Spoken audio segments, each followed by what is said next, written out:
Houston, we have a podcast. Welcome to the official podcast of the NASA Johnson Space Center, episode 22, Astronaut Health. I'm Gary Jordan, and I'll be your host today. So on this podcast, we bring in the experts, NASA scientists, engineers, astronauts, all the coolest people. We bring them right here on the show to tell you about more everything NASA. So today, we're talking about astronaut health with Natasha Cho. She's a flight surgeon here at the NASA Johnson Space Center in Houston, Texas, and she gave a great description about what a flight surgeon does and how they work with astronauts to monitor their health during spaceflight. So thanks to future Dr. Spaceman for the suggestion on Twitter for an episode with a flight surgeon. If you have suggestions for the topic you'd like to hear on the show, let us know. You can find where to submit everything at the end of every episode. No, I'm not going to reveal it right up front. You got to listen to the whole thing. Plus, this is a really good conversation anyway. You're going to really enjoy it. So, with no further delay, let's go light speed and jump right ahead to our talk with Dr. Natasha Cho. Enjoy.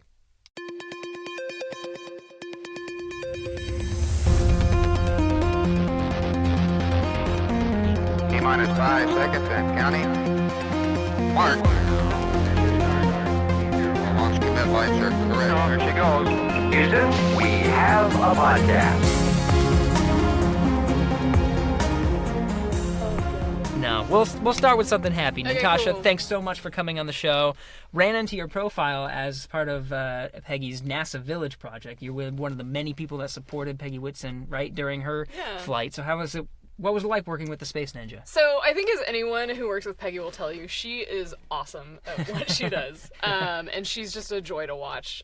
Plus she's a wonderful person, which just makes it even better. So Oh, yeah. That's great. Yeah, definitely. Just in the few interactions I've had with her where, interviews or her dealing with media, just, sitting down in a chair with a lot of people looking at her, lights, cameras, and she's just laughing, having a good time. It's just, you really appreciate that when you're on the behind-the-scenes stuff and the pressure that goes into it. But you were, for supporting her, you're a flight surgeon, right? So I wasn't assigned to her as her crew surgeon, but okay. I was, after her landing, her and Two Fish, I was the physician on the NASA aircraft that brought them back to Houston. Oh, okay. Yeah. So you were out in Kazakhstan then? So actually, this landing happened right after Harvey, and because of the multiple personnel impacts that NASA had, including to our aircraft operations division, we weren't able to get our aircraft staged in Kazakhstan in time for their landing. So what happened was we got the help from the European Space Agency. So they had an aircraft, and they went and got our crew in Kazakhstan, brought them back to Cologne, Germany, ESA headquarters, and then we went to Cologne to pick up our crew there. Okay. So that was like a total modified, unexpected, Very direct different. return operation. Yeah. So you went from Houston to Germany then? Yeah. Okay. And so what is that? What's a doctor on call? That's what you said, right? We call it the air dock. Air dock. Yeah. Okay, cool. So NASA has an aircraft that we use to bring back our crew from landing within 24 hours, and the purpose of that is just so the science and research folks can get data as soon as possible once the crew return, just because there's a lot of physiologic changes that happen, not only right after landing, but in the hours and days that follow. Okay. Yeah, and you have to just kind of... So what's your job? Your job is to monitor it, to record it, to help it? We do take some samples and stuff in flight on return, but, the crew can be pretty symptomatic in terms of, returning to a 1G environment, and so we kind of mitigate a lot of the symptoms that they're having, motion sickness, that type of thing, in the early hours post-landing. So now you're a flight surgeon now, right? Who's your crew member that you're working with? So currently I'm assigned to Jeanette Epps, and she's launching next spring. Okay. So what's some of the stuff you have to do this early ahead of time? So right now, we just did her L-6 months physical, make sure that, she's still within standards for long-duration spaceflight. She's actually out of the country right now because in this part of the pre-launch time frame, she and Alex Sikurst, her ESA crew member, and then Sergei Prokopyev, their Russian crew member, they're all serving as the backup crew to the prime crew that's launching this December. Oh, okay. Yeah. So they're out there with Scott Tingle and... Yep. Kanai and those guys. Okay, cool. Very cool. So you don't have to follow them for that then. You get to stay here. Yeah. In the meantime, there's a lot of just pre-travel prep, making sure all of us, including the docs, are up on our immunizations for, upcoming travel. In the next few months before launch, we'll also get together with her and our pharmacy and make sure that she's got any prescription meds she takes on a regular basis, put in these ISS medical accessory packs, or if people take, nutritional supplements or daily vitamins or whatever, like we make sure that all that is packed for them, and any motion sickness meds they might need on the way up. Okay. So how long have you been in the flight surgeon role? So I got hired on full time here a little over 2.5 years ago. Okay, Cool. All right. So let's back up just a little bit from all this and talk about what is a flight surgeon, right? Let's do that. Yeah, so I gotta tell you, it is the coolest yet most misleading job title there is, because we don't fly in space, and the vast majority of us aren't actual surgeons. What a flight surgeon is a medical doctor who takes care of pilots and astronauts. Okay. But the job title is a total misnomer. It's kind of like, I think of it like the Surgeon General of the United States, right? So most of them these days aren't actual surgeons. So for those who are listening who aren't military buffs, basically dating back to like early wars, actual surgeons were the predominant type of medical doctor on the battlefield, and then that term has stuck in the military and NASA.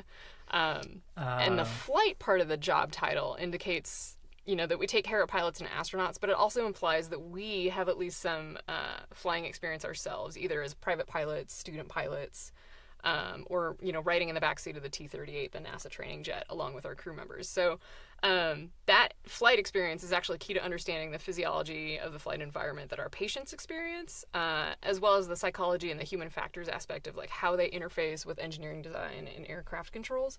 And all that's especially important for maintaining crew safety. How about that? So what are some of the main differences then? Like what separates, what makes you have that flight thing? What are some of the considerations whenever, I guess, the human body is in flight?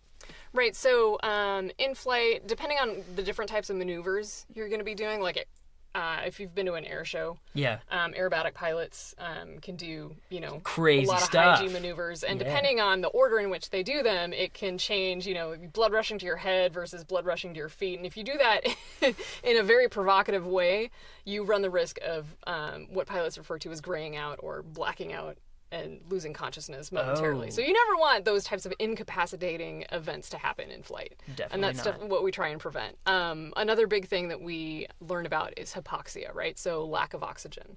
And so if your cabin, for whatever reason, depressurizes and you are, at the equivalent of tens of hundreds of feet, above sea level, that's going to feel a lot different than a cabin that's pressurized to a more normal environment. So our regular aircraft that all of us fly commercially, like a Southwest aircraft, for example, is pressurized to 8,000 feet. And most of us can tolerate that. But if you have a depressurization and all of a sudden you're at the equivalent of 30,000 feet, obviously your time of useful consciousness, or the amount of time it's going to take before you pass out because there's not enough oxygen up there at that altitude, is, goes down to seconds. Wow. So those are the types of things that we have to learn about, and then, we train along with crew to understand what our particular symptoms are in that situation, because it can be a little bit different for different people. Some people get a little bit loopy, some people have spotty vision, some people get shaky. It really depends. Oh yeah, there's is a hypobaric chamber? What's hypobaric. Yep. Hypobaric, where they'll do that, right? Exactly. You'll go in there, they'll bring down the pressure, and they'll just like watch you and then write down some stuff. I actually had a friend that did that. She works in the MPL, and hers was actually. She said nothing happened to her, and I was like, oh, that's cool. And she's like, no, it's actually bad. Yeah, exactly. And it's because, right, you need to figure out your symptoms. Right. So, and if you don't have any symptoms, you could pass out like that. And we never want that to happen when you're at the controls of an aircraft, or, if you're on an EVA and that happens for whatever reason. So. Okay. So do you understand, when you're a flight surgeon, you understand what happens for the crew members that you're taking care of? Right. And another thing that they do in training is a CO2 exposure class. So carbon dioxide is different on station than it is on Earth, right? The levels are different. Because here on Earth, if a room gets stuffy, we can just open the window. Can't really do that on station. So crew are exposed to about 8 minutes of carbon dioxide. It's basically they're breathing into a bag and they're rebreathing their own expired air during these 8 minutes. And they write down their symptoms for that as well. And that's really important because if levels tend to creep up on station, they have an idea from this exposure class, what their symptoms are and whether it's potentially attributable to the CO2 levels on station. Wow. There's a lot of tests for being a flight surgeon where they just put you through the ringer. All right, well, we're going to deprive you of a pressure and see what happens. All right, keep breathing your own CO2, see what happens. What other kinds of tests are there like that? Well, I've definitely done the hypobaric chamber, hypoxia demonstration more times than I can count now. So I think I've lost enough brain cells at this point. But a lot of it too is written tests and stuff as you're going through like medical specialty training. So okay, yeah, because I know like they do egress training for. I've seen the ones for Orion, I think, where they actually jump in, and I don't know if there's some health considerations there for where a flight surgeon would be for that test. There are. So, Orion's supposed to splash down in the water. Yeah. And after you've been in space for a long time, that rocking motion in the spacecraft can be really provocative when you're already motion sick. And so, there's certain parameters as to how much rocking we would like versus not, and, what all that is going to look like. So people are way smarter than me are working on that. So when you're assigned a crew member, at what point do you start working with them, and at what point do you kind of say you're done and you kind of can go on to the next crew member or something? So we usually get assigned to them about a year in advance or so. Okay. Of their launch? Of their launch. Yeah. It can be as soon as as early as 18 months pre-launch. Oh. And so it definitely ramps up exponentially the closer you get to launch. Like I mentioned, if you're in Star City as the physician, then you're supporting them through some of the Russian medical training that they do there. When they're here doing training in the NBL, you're at the NBL during their suited run. We also support their vacuum chamber runs in Building 7, which is where they test their EVA suit and make sure that it functions at vacuum. Mm-hmm. And then on the medical side, there's actually a lot of medical training that the crew get because there's no requirement right now that there's a physician on station. Mm-hmm. But each expedition is assigned 2 CMOs or chief medical officers, and those are USOS crew members who have a little bit of additional medical training. And so that can include, putting in stitches or temporary dental fillings if needed, those types of things. Mm-hmm. And so we work with really talented nurses who help train our crew on how to draw their own blood, how to start IVs, all that type of thing. Oh, okay. Yep. And a lot of them are doing studies like that just normally, right? Like some of it is research-based, yeah. Some research-based stuff, I guess, besides the medical side. But, right. Okay. So then if there's no physician on the station, mm-hmm. the backup is to have a physician on the ground, right? That's the normal way of doing things. Right. And flight surgeons sit in mission control. Mm-hmm. So is that part of, how often are you doing that? So when you're assigned to a mission, you're on console a few times out of the week, and that's only because you rotate with other crew surgeons who are working that same expedition. Oh, okay. So it's not just you; it's like a team. No, it's like folks. A team of 4, right? So each Soyuz launch. On the NASA side at least has 1 prime crew surgeon and 1 deputy crew surgeon who's their backup essentially, and then it's usually 2 Soyuz crews at a time, and so that's what makes up the 4 docs that kind of rotate sitting console. There you go. Yeah. So what are you looking at when you're on console? So on console on a regular day, we mostly focus on the station, what we call the bioenvironmentals. I like to call it the vital signs of station, right? So what's the CO2 level today? What's the pressure in the modules that the crew's working in, what's the O2 level, what's the temperature, what's the humidity, and then we look at their timeline every day. So as you probably know, the schedule for each crew member is planned out to 5-minute increments. Oh yeah. So there's always reviews of plans for the current day, 1 day out, 3 days out, 7 days out, and so we're just verifying to make sure that everyone's got 2 hours of exercise blocked off. Mm-hmm. That on most days, unless there's an extenuating circumstance, everyone's eating lunch together because that's really good for crew psychology. Yeah. And then making sure that there's nothing, that's unnecessarily interrupting sort of their wind down period at the end of the day before they go to sleep. It's kind of like if you got called about something for work at 9 o'clock at night. Oh, you know what I mean? So we try and really minimize that kind of thing. And then overall, we also have to approve any overages to their kind of weekly duty hours to make sure that they're not at risk of burning out for like working too long of a week. And so if that ever happens, we have weekly meetings with the flight director to make sure that that time is made up the following week if they get a day off or some time off subsequently. So you must be really close with the astronauts then, because you're the one that actually protects them from working. Yeah, so I mean, the role of the flight doc these days, back in World War I, when flight docs first started, I feel like there was a little bit of animosity, right? Like between flight docs and military flyers, because, the best that you could ever do is come out even from an appointment with your flight doc. The worst that you could come out is that they would ground you for some medical reason. But these days it's a lot more, we're definitely their advocate, right? And want to make sure that we create an environment that is conducive of them, flying happily and safely and healthily. Yeah. I mean, what does a flight surgeon do to make sure that they are in a state of mind where they can perform hundreds of experiments and do all the tasks that are assigned to them on a daily basis? So that's actually something that our behavioral health and performance group focuses on, and we work in consultation with them. But essentially, we've got crew psychologists and crew psychiatrists that are assigned to each crew member. And then, before their mission, they meet with them on a regular basis. And then during the mission, they have what they call PPCs, or private psychological conferences, every couple of weeks. And those docs also will be in touch with the crew member's family, especially after events like Harvey, right? Something totally unplanned, and that can be a huge stressor for folks on orbit and their family members on the ground. Oh, yeah. Yeah. So they're very good about, before astronauts are even selected, like screening for people who are psychologically, very stable. Once they're selected, making sure that they have all the resources they have pre-mission, during mission. They talk about, if there's bad news, how do you want it to be delivered? Who do you want to deliver the news? How do you want them to deliver it? So that group is really, I think, paramount to crew well-being, and then keeping the family members in the loop as well. With regular communication. So that's not flight surgeon job then? No, it's more, it's BHP. BHP.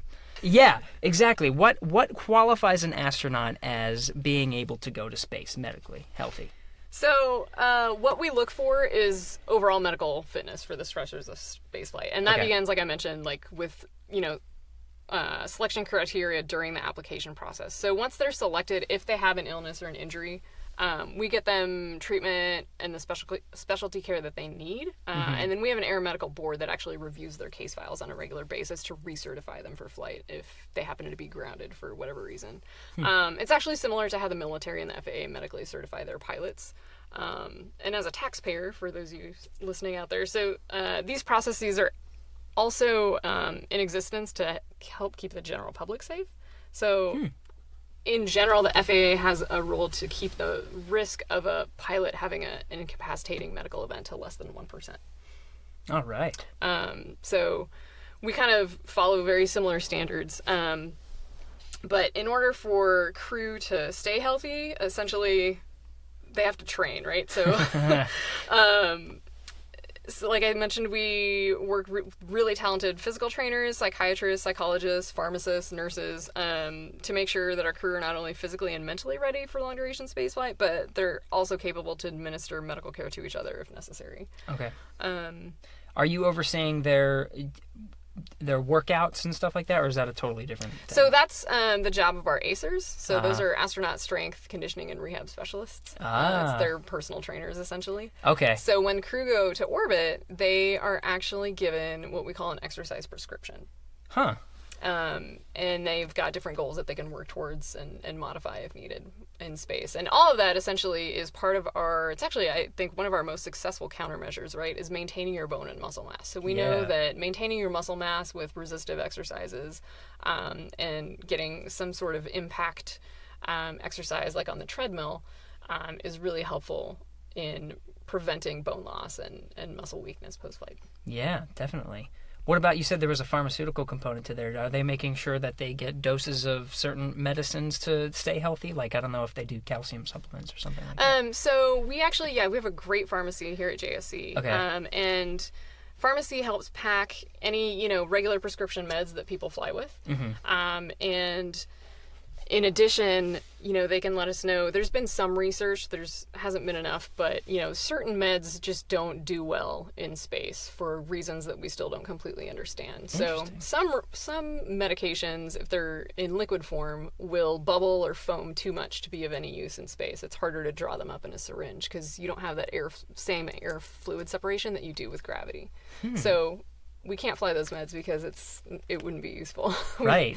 But they're probably meds that you would need, right? So is there a workaround? So there are alternative meds that we can fly instead. I see. In the meantime. And then we also have medical kits on station with Tylenol and ibuprofen and things like that if people happen to need those during their mission. So that's kind of the essential, like, if you're going to fly, this is probably what you're going to need. You know, like the stuff like that, just in case some small thing were to come up. Oh, we got a slight headache. Boom, we're good to go. Exactly. Okay, cool. What else besides Tylenol, I guess, that they would need? There's antibiotics on board if there's, any sort of infection. But it's also, kind of like what you have in your kitchen cabinet. Or, sorry, in your bathroom cabinet. So, Pepto, those types of things. Okay, cool. But the quarantine process is actually pretty interesting. Oh, so yeah. I haven't been through that yet myself. I'm the prime doc for Jeanette, so I'll be in quarantine with her. But essentially we go from Star City, Russia, where they train with the Russians, and the entire crew then flies down to Baikonur, Kazakhstan together. Okay. And then the prime crew and their prime docs will be in quarantine in Kazakhstan for about 2 weeks leading up to launch. And so every day, we take temperatures and do a quick physical exam. And there's a Russian epidemiologist down there who's really strict about, who he lets in to visit the crew and stuff. So no kids under 12, that type of thing. And anyone who does want to visit the crew has to, have, written evidence of 3 days of no fevers and wow. So, yeah. All right, it is strict for that reason, right? They don't want to bring anything up there. So what's the have you been in the quarantine environment as a flight surgeon? No, this will be, I've visited it, but I haven't stayed there. Oh. Yeah. So for Jeanette's launch, that'll be the first time you're gonna do it. Okay. Yeah, so I've toured it. There's a gym, there's a place where they eat meals together, and they have folks who are in quarantine with them, like cooks who stay there and cook for them as well. So who have also gotten the check mark. Exactly. Yeah, they can stay there. Yeah. So it's like a little place for them to live for how long before? About 2 weeks. 2 weeks? Yeah. Oh, wow. Okay, that's longer than I thought. Yeah. Yeah, because, you don't want anything to develop. How about that? Right. And then, obviously flu vaccinations, depending on what time of year you're launching, are important for everyone going downrange to have as well. Absolutely. All right, so then they're quarantined, and then they go up to the International Space Station. You said they have very limited training when it comes to they could do small things. But what sorts of things do you prepare for and prepare your crew members for an emergency? So actually they go through what we call mega code training. And so this would be worst case scenario, right? Like if someone needs CPR. We work again with our nurse trainers. Typically they're nurses with ER backgrounds, and then the flight surgeon as well is watching the crew kind of go through this training after they've had a few sessions of hands-on, training with us prior. So, and this is done in the ISS mock-up actually. And so we have an AED on station if needed. And so they run through, a very modified but basic algorithm that they would go through in that situation. All right. Yeah. So, okay. And you'll, in this situation, are you on console helping them out? Yes. So we would, we always have a crew surgeon on console during normal working hours, and then we're on call the rest of the time when we're assigned to that mission. Oh, okay. So if we're not sitting console on a regular shift, we would get called in for that. All right. So no vacations. Then. You gotta stick around in case someone gets pulled in. But that's good, right? Because then, the crew members flying know that, all right, in case of an emergency, I know my flight surgeon's going to be there. So whenever you're designing, procedures, I guess, to do you, practice knowing about microgravity? Like, okay, the AED is we're going to have to do it this way because, you can't just lay someone down, maybe strap them down or something like that. Right. So we actually have a crew medical restraint system on station. Okay. And so the crew know, to put an incapacitated crew member there so that, they don't float away. It's a lot different than it would be on Earth. And so, yes, all our procedures are written to to account for the microgravity environment. Okay, cool. Is there any concerns from the flight surgeon area? Some unique things that flight surgeons at NASA have to deal with that maybe other flight surgeons in the military don't have to worry about because of the microgravity environment? So the biggest thing I'd say, like you mentioned, is medications, especially like liquids that don't separate from air, and so we're still trying to figure out how to work around that for meds that we do want to fly but currently can't. Okay. Yeah. So it's really just the limitations. And so there are industry filters and stuff that that neonatal ICUs and that type of thing have worked with, and those could potentially be helpful. Cool. So, flight surgeons, I'm trying to think about like your total duties, and they seem pretty widespread, right? Like, so you're working with the crew before they launch, when they launch, in mission control. You even talked about some travel, right? You were flying out to Germany. Have you been to Kazakhstan or Russia too? Yeah, so I'm one of the contractor docs, and so part of my job is to be in Star City, Russia, where the crew train on Soyuz systems. Okay. And so I'm there 2 to 3 months out of the year. And that's actually really fun. I kind of like that. It's a very like family environment, and cool. The crew get together at night, and we have family dinners and things like that. Oh wow! Yeah. So it's nice and tight knit. Yep. Like family dinners where? Like is where they're staying? Yeah, where they're staying. Okay. Yep. And then so I've been to Russia for that, and then yes, I've been to Kazakhstan for a landing as the air doc again on the NASA aircraft. Cool. Yeah. NASA aircraft. So that was the G3? It was a G3, now it's a G5. G5. Yeah. Okay, so then that's the one they take from where to where? From Kazakhstan to Houston, and that's the direct return, what we call direct return within 24 hours of Soyuz landing. Ah, okay. Yeah. So you're just watching the recently landed astronauts and kind of taking care of them? Yeah. Very cool. Did you take some of the helicopters out to the landing site? I have not, actually. So I was on a Russian helicopter for Kate Rubin's launch. I was her deputy crew surgeon. And so for launch, the prime crew doc is near the launch site with the guests and family members, and then the backup doc or the deputy doc, which was myself, is in a Russian search and rescue helicopter. In the event that there's any sort of like launch abort scenario, we would be the ones to fly out to wherever the capsule would have aborted to. Oh, okay. Yeah. First responders, boom, exactly. You're going. Yep. All right, but you actually you said you flew in a helicopter for Kate Rubin's landing? So you stay they have the blade spinning, but you're staying on the tarmac. Got it. Until you get verification that they've reached orbit. Okay. Yeah. Very cool. So what do you have to study? What do you have to do to be a flight surgeon? Like, what's your background? Yeah, so my background is emergency medicine. And then to work at NASA as a flight surgeon, you need to do an additional residency, and that's medical leave for specialty training. And that residency has to be in aerospace medicine, not flight surgery. That's not a thing. So the expectation essentially is that you're a competent physician in whatever your chosen specialty is. Okay. Before you pursue aerospace medicine, because it's such a small and specialized field. Yeah. I get a lot of questions actually from med students asking what they should specialize in if they want to become a NASA flight surgeon. And I always say just choose what you love, because if you love it, you're going to do it better. And that's what people are going to notice, and that's when doors are going to open to you.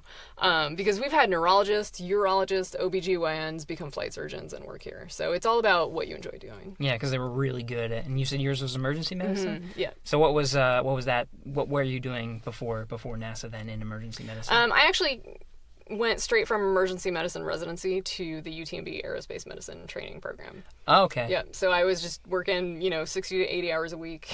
Yeah, wow. All right. In the hospital before doing the aerospace program. All right. Yeah. So then, what was the aerospace program? How did you translate emergency medicine into an aerospace environment? Like, what was different?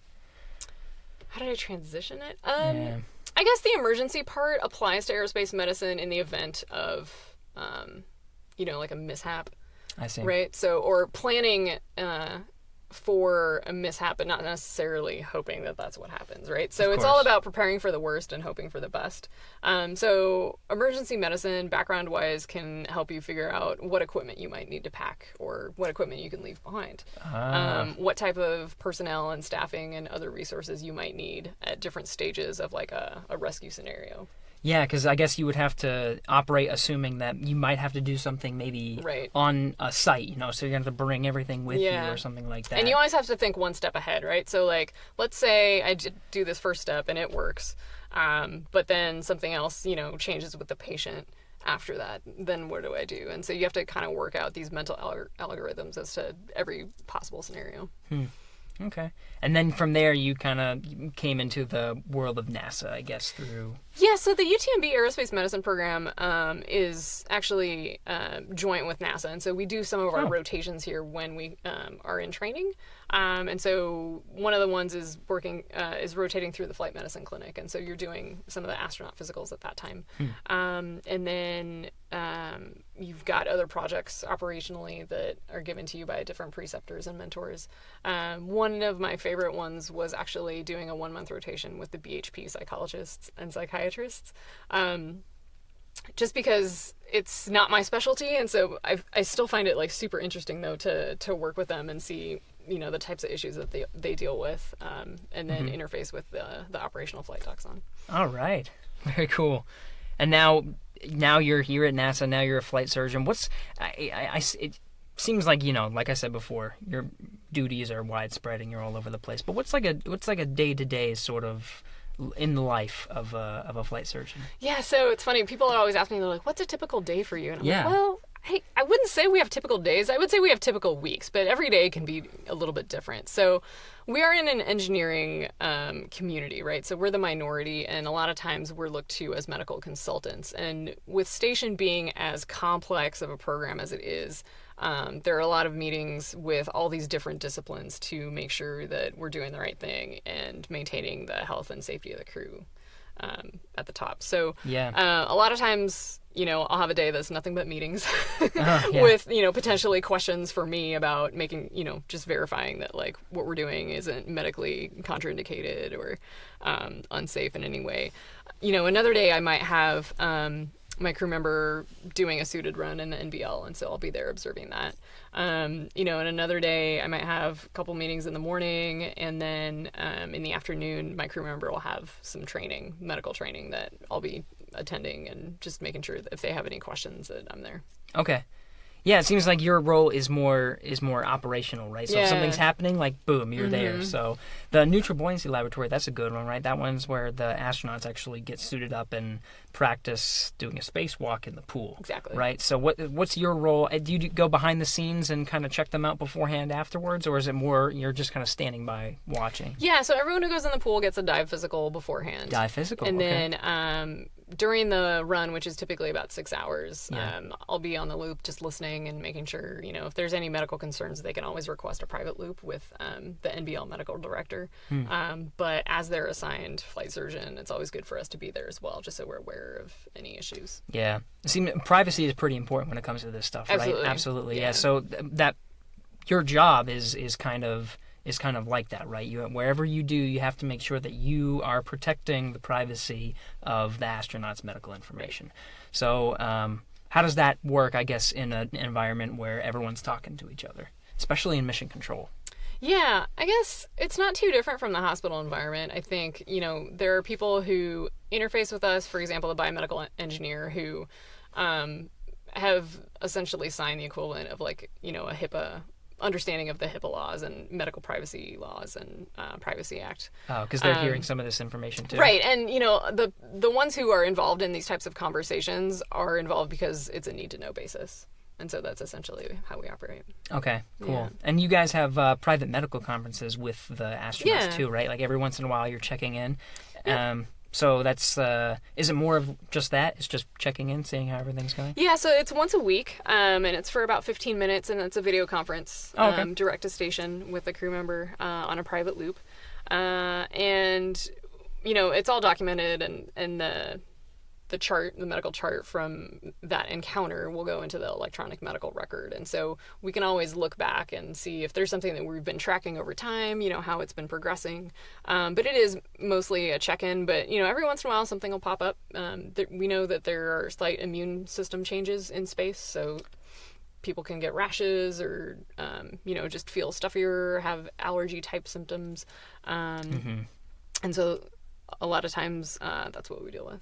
Okay, so it's how much of it is I guess you're recording, just checking in, and then sometimes you're gonna have to deal with stuff like that, right? Yeah. So how do you deal with it when you're down here in Mission Control, but your patient is up in space? Yeah, so that's the art of telemedicine, right? Is you can't see and touch and feel your patient yourself. And so we rely on their pre-flight medical training that we talked about. So they're taught to use, how to use a stethoscope, how to take a blood pressure, how to measure heart rate, that type of thing.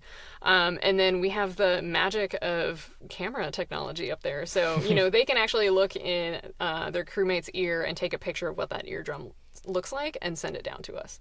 Or they can just take a picture of a rash that's developed and send that down to us. And then, during the private medical conference, we can ask all the other questions. We want to know, how long has it been there? And, is it getting better or worse? And what makes it better or worse? Those types of things. Mm-hmm. Are there things that are normal for space flight? Like, are there particular, microgravity rashes or something like that that's just typical for being in a space environment or something like that? Rashes can develop, yeah. So that's probably not uncommon, and it's because airflow on station is different than on Earth, right? Like, particles have weight to them here, and there's constant airflow that moves things to different areas. So air doesn't, heavier molecules don't dissipate or sink the same way on station. If you're staying motionless, the air particles around you are just gonna heat up, and you kind of have this like cloak of warmth, right? Or for another example would be if you unpacked something and it had, particles of dust, the dust isn't gonna fall to the ground. Oh, it's going right up. Yeah. So eye complaints can be a common thing that we hear about after something like that. So we've got protective equipment up there. If we think something's going to be particularly hazardous for them to open or unpack, we recommend that they wear goggles and that type of thing. Wow. Yeah. I would not have thought a heat shield, I guess, that's happening because of the lack of circulation. That's actually documented in Lost Moon, Jim Lovell's book about Apollo 13 when they had to turn a lot of the power systems off. It was really cold in there, but they found if they didn't move around as much, their body heat actually heated the air particles around them. Whoa. Yeah. That is wild to think about. So that's what I was talking about when I was asking, what are some of the microgravity things that are just different? That's perfect. That's exactly what I was thinking. I would have never thought, so if you just stay still, you stay warm because you're kind of moving. It's just a different air environment. Yeah. How about that? So I guess, are you the one in charge? So if they are unpacking something, for example, you say, hey, you definitely have to wear goggles for this or something like that. It actually depends on who owns the hardware. But there's a lot of other system interfaces that I'm not privy to that I think come into play, and the biomedical engineer helps us out with that as well. Mm-hmm. So biomedical engineers essentially are what we call them the nuts and bolts. They work with the nuts and bolts of medical hardware, right? So if the ultrasound machine breaks, they troubleshoot that. If the human breaks for whatever reason, that's our job. We're the blood and guts. Blood and guts. Yeah, but the rashes, going back to the rashes. So the reason sometimes rashes develop is, so back to our example of unpacking something that's new, maybe it's off-gassing some sort of particles, and those particles, if they're not circulating in the air the same way that they do on Earth, can sort of linger in one space, maybe near your skin or something, and that sort of exposure with, I guess, not as efficient airflow as you would have on Earth may make the skin react a little bit. But there's also, like I mentioned, some immune changes that happen, and some rashes and allergy type symptoms can be related to that as well. Oh, because your immune system isn't operating as much, so you react, I guess, a little bit more fragile. Yeah, so that's something we don't totally understand yet. And even on Earth, the immunology is one of the least understood medical specialties out there. Yeah. Things are always changing. See, I don't understand why I get a flu shot sometimes, and then a month later I get the flu. I don't understand. I should be completely protected. And I know there's like, it changes strands or something. So anyway, but yeah, no, a lot of different things to think about, I guess, from your end, especially. Just that's a totally different world. Are you measuring some of these things over time and then understanding trends? Like, are there certain trends that you've seen just from studying astronauts in space for so long?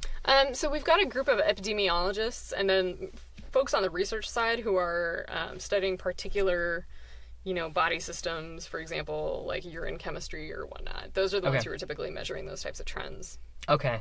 Yeah. So anything that goes into our electronic medical record, we can have the epidemiologists look at, and they can, identify trends, and they can control for changes in like the CAT scan machine that was used from this mission to this mission, and control for age or gender or whatnot. And so it's a lot of number crunching and doing statistics and making sure that any trends or changes that we're seeing are statistically significant. Okay. Yeah. Yeah. Because I know, like, just understanding just basic, when you go to space, this is something that happens sort of things, right? So your immune system gets a little bit weaker. Your muscles and bones start to, get a little bit weaker and disappear, so you have to build it back up and do this exercise all the time. Just medical things that you have to think about, the human body, how it reacts to space. And these are lessons that we can take to missions beyond low Earth orbit too, right? To station, our past station to, the moon, deep space, Mars, all of that stuff. So how is the role of a flight surgeon going to change as the communication starts to get a little bit, longer? Because when we go out to Mars, you're talking about when Earth and Mars are at their farthest point away from each other. That's like a 40-something minute round trip for communication. Yeah. Yeah. So, and the question is, right, like, do you then have a requirement to have a doctor on board? And not only that, but what if the doctor is the one who is sick and becomes the patient? Then what, right? Because when you fly in an aircraft, you've got a pilot and a co-pilot. Mm-hmm. But if you only got one doctor, I don't know, like, is it enough for someone else to, be trained as a mid-level provider, like a physician assistant or a nurse practitioner? Or is it enough to have just-in-time, like, on-orbit, refresher training videos for a non-physician to be able to do a medical procedure? Do we need, minimally invasive surgery type capabilities on these spacecraft? Those are all questions that, like I said, people way smarter than me are looking into, and challenges that we still need to address. Wow. Yeah, because there's a lot of different considerations.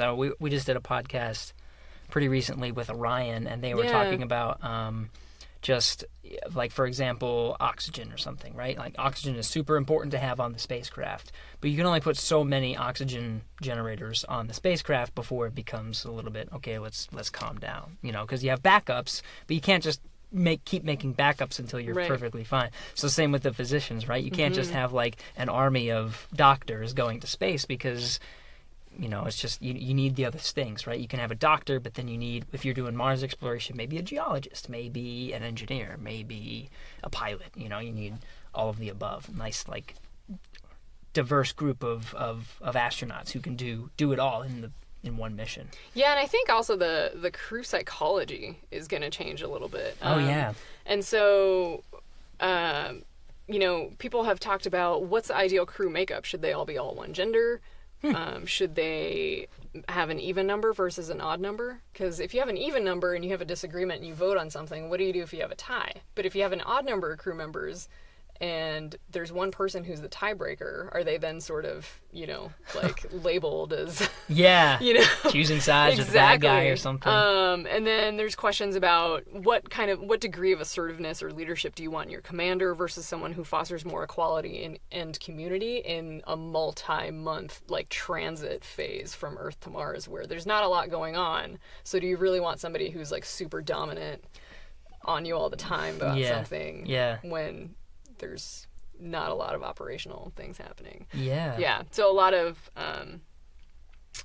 factors that are going to be in play, but I think crew psychology and wellness is going to be huge. Oh yeah, I would assume that whatever crew they choose to do these deep space missions, they're going to be, be able to do it all in a sense. They'll be Right. super qualified people that have multiple different disciplines, and even with the most recent astronaut class, that's reflected there too. You got doctors with flight time. You got Navy SEAL / doctor. You have an engineer in 4 different disciplines. So it's you got all of these people that can do it all. It's pretty cool.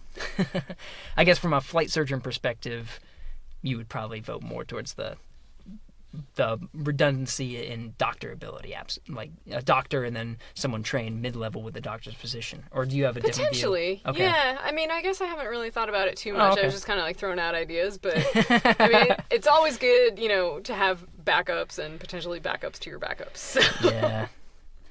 So how about whenever, I mean, we're going way out into space, but I'm gonna pull back for just a second. Like your first time going out over to overseas to support like a crew thing. I'm asking this selfishly because I'm about to go over to Kazakhstan myself. So what was that like, that experience of working with the crew before a launch or after a landing or your first time? So it actually felt very natural to me, and I think part of the reason is because I was a Peace Corps volunteer like before I went to medical school, and okay. I lived in that region of the world. So I was doing service in Turkmenistan, and so to be in Kazakhstan was almost like coming home. So I felt very comfortable, and part of that experience really turned me on to the International Space Station program because of the international cooperation part of it. Yes. So going over there was actually really fun for me. I really enjoyed it. And as to like the actual pre-launch experience, so as the deputy crew surgeon for my first mission, your job is to take care of the family and launch guests that are invited. And so, some folks aren't frequent international travelers, and Kazakhstan's fairly remote. So, if you've got medical conditions, I was trying to remind people to bring all the prescription meds that they're going to need, because we don't always necessarily have what they're going to need. We do carry a small medical pack with us with like some sleep meds and, allergy meds, that type of thing, in case it's needed. And then really it's just getting to know them, getting to make sure that your prime surgeon who's locked in quarantine has everything they need. If not, we can arrange to have extra supplies brought into them, medically if they need something. And then the day of launch, depending on what time you launch, this may happen earlier or later, but I got up super early you always have a nurse with you when you're going out into the field. And so we had the search and rescue forces pick us up in a van, and we went to the remote airport where their helicopter is staged to stay on the helicopter and wait for launch. And then once we got word that the crew had reached orbit, then the helicopter blade stopped spinning, and then we just go back to the hotel. So on an ideal day on launch, like, you're actually not doing too much because things are working as they should. Right, because your job is to be there. Like, the helicopter blade spinning is the perfect analogy to, if something goes wrong, you're getting in the helicopter. Right, that is your job. Otherwise, the blade stops spinning. Right. So that's exactly cool. Wow. All right. A lot of cool stuff to do as a flight surgeon. Is there anything I missed about flight surgery? Because a lot of this is very foreign to me because I, medical stuff goes like right over my head. But I try to do my best to kind of summarize everything into something that's, that we can tell out to the world and that makes a lot of sense and kind of encapsulates the story of astronaut health. Oh, so there was one thing I was going to say. And this is kind of like a misconception that I think is important to clear up for folks out there who are interested in becoming a flight surgeon or who are in medical school. Yeah. So some flight surgeons have gone on to become astronauts and subsequently flown in space. But they're in the minority. So being a flight surgeon is not a shortcut to becoming an astronaut. I'm sorry if I'm crushing any dreams out there. But we get to do a lot of what an astronaut does, except fly in space. So we're with them for a lot of the training they do. And, while space is no doubt the best part of being an astronaut, it's a pretty small percentage of their career. So, I don't feel too bad about my job. I actually love my job. And it's, there's another doc in our group who refers to it as being like taking care of Lewis and Clark. And so I think that's totally appropriate, and it's super rewarding.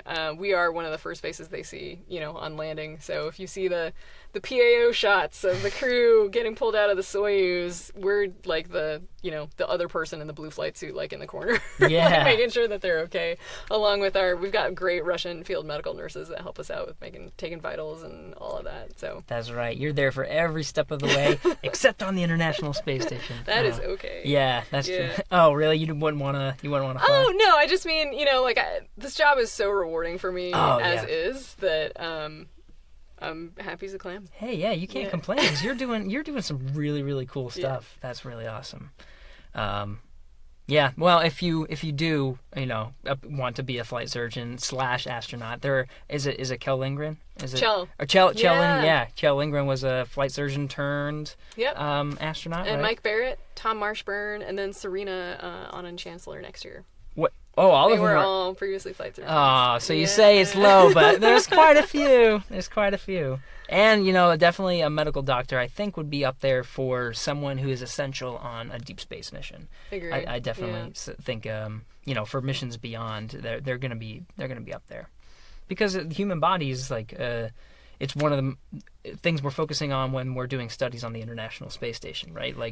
Studies on the human body, but then it's going to be a huge factor for missions beyond because there's different things that you have to worry about. And we're the most annoying variable, I would say, right? Like to an engineer who's focused on, the spacecraft and things being within binary ranges, we have the most variables within our physiologic system to have the potential to drive folks crazy. So sometimes we'll get questions, well, what's, how low can this temperature be or whatever. We're like, well, it depends. It depends on, all these different factors. And so I know that's hard to hear sometimes.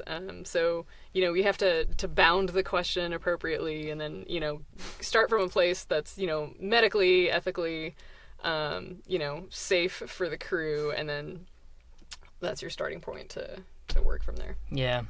Man, and it's got to be so cool just working with an astronaut throughout the whole thing. Have you ever done a zero gravity flight? Yes. Yep. That's part of our training as well. All right. So that's pretty close to space, right? Yeah. That's you kind of feel the microgravity. For about 30 seconds at a time. Yeah. It's pretty much exactly how I imagined it in my dreams as a kid. It was actually super fun and it felt like Christmas. Yeah. It's the best way I can describe it. Wow. Did you were you there as flight surgeon with an astronaut or were you there for something else? I was there as an aerospace medicine resident in training. It was sort of just an exposure flight for me. Yeah. Yeah, it was fun. It was super fun. All right. Something definitely cool to get exposed to, right? That's like a once-in-a-lifetime kind of thing. That's pretty cool. I'll take that over the, losing brain cells in the hypoxia chamber. Yeah. Unfortunately, that's something you've done multiple times. Multiple zero-gravity flights would be pretty cool. Yeah. All right. Well, Natasha, thanks so much for coming on the show. I think this was a nice overview of what a flight surgeon does and how it helps in, every step of the way for Lewis and Clark. I love that analogy. That's perfect. So thanks for coming on the show and talking about what a flight surgeon does. Thanks for having me. Very cool.